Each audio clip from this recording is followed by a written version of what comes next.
暗視マッピングを調整しました。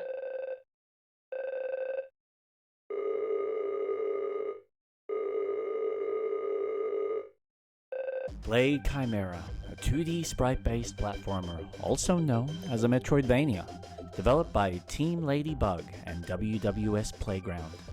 Set in 2066 during a demon outbreak in the city of Osaka, you play as Shin, an amnesiac demon hunter battling demonic manifestations of classical Japanese Oni, while on a personal quest to discover who he was before he was awoken from his cryogenic sleep. During one of your hunts, you will be saved and bonded to by a female demon named Lux, a weapon not only for combat, but also for traversal and protection. As you soon uncover, associating with demons is strictly forbidden by the Holy Union, a governmental body run by the archpriest Baal, whose word is law within the city. With the help of Lux, you will not only solve the cause behind the appearance of demons, but also uncover the deep conspiracies lurking within the city, as well as the holy organization you pledged your loyalty to. What a fun and engrossing tale, filled with captivating political mystery and sociological views between science and religion. It's certainly a story you have heard before in other mediums, one that fortunately brings a fresh focus to world building and storytelling that usually boils down to traditional good versus evil within these sorts of platformers. If you've played a Metroidvania before, the general flow of the game will feel right at home. You explore a grid-based map on a 2D plane using various weapons to fight enemies, while you unlock new abilities that assist in reaching inaccessible locations of the map. Though there is a decent selection of melee weapons, daggers, spears, greatswords, whips, even sabers, which help with a certain encounter, the bulk of the combat is more centered around the use of your guns and Demon Blade Lux. Pistols, rifles, shotguns, shuriken, even grenades and grenade launchers are all part of your arsenal.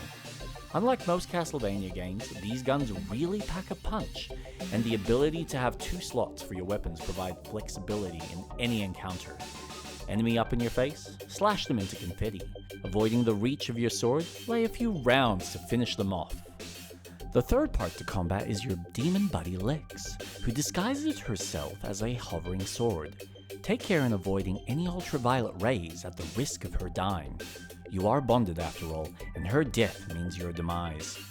She can be flung at enemies, left spinning in midair, and can even pierce into the ground to act as a shield against projectiles. It's not an ability I use all too often, but when you do, you realize how trivial the game becomes, as you can set your shield up and blast your enemies away without the fear of being hit. Bosses, on the other hand, usually require a different strategy, encouraging you to move and dodge large enemy attacks, as well as environmental traps. There isn't as many bosses as I would have liked, but the ones crafted here do offer a variety of challenges and unique game mechanics. There is one optional boss that honestly will push your buttons, as it certainly did mine. The room for error is so small that you will find yourself dying again and again and again and again and again and again, that even with the right tool for the job, you will be wondering why the developers decided this 3-stage fight was created to be this hard when the rest of the game was a casual walk in the park. Skills are the last pillar of the game, and are unlocked via a skill tree. Each character level nets you a skill point that can be used to unlock the various traversal movements for Shin, such as ground slides, air dashes, high jumps, and double jumps.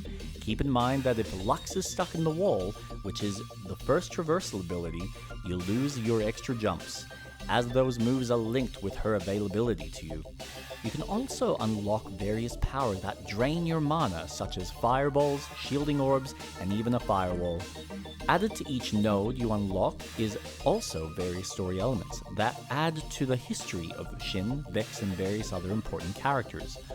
A lot of what you learn about the world is determined by which nodes you unlock first, so understanding the whole history early on is predicated on you unlocking as many skills as possible.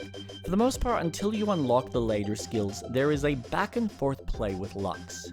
Any handling of her will deplete your mana, while her attacks can provide small amounts of healing. Guns and weapons, on the other hand, can replenish your mana, thereby giving you a reason to bounce between them for encounters. Unfortunately, most of the encounters are easy enough to deal with that you will never be concerned in running out of mana.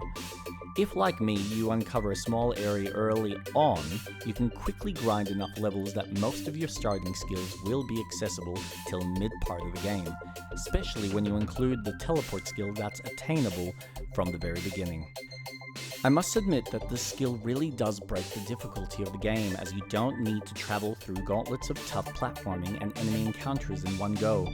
Instead, you need only travel as far as you're about to die and teleport to the nearest save point, then travel back to where you left off. Even if you're the kind of person that chooses not to use it and wants to challenge yourself, it's still a requirement to reach hidden collectibles that would otherwise be unobtainable. It's certainly on the easier side of Metroidvanias, but for anyone after a 10 to 15 hour platformer with a wonderfully told story, beautiful sprite animations, and moments of unique gameplay in this style of genre, give it a go.